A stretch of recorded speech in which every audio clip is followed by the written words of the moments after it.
2015 সালে ইউটিউব যেমন ছিল।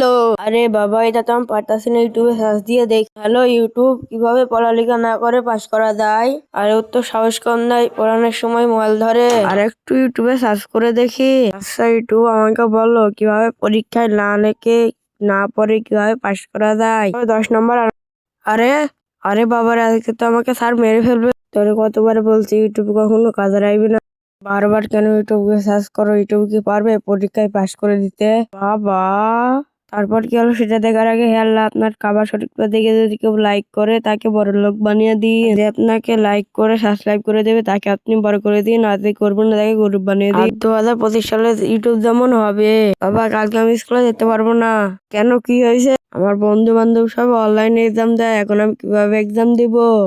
তুমি তো আমাকে 10 বছর আগে থেকে মনে করে দিয়েছি ইউটিউব চালাতে। তুই চিন্তা করিস না, আমি দেখতেছি। কেউ দেখার আগে তাড়াতাড়ি ইউটিউবে সার্চ করে ফেল, ইউটিউব কিভাবে অনলাইনে এক্সাম দিব।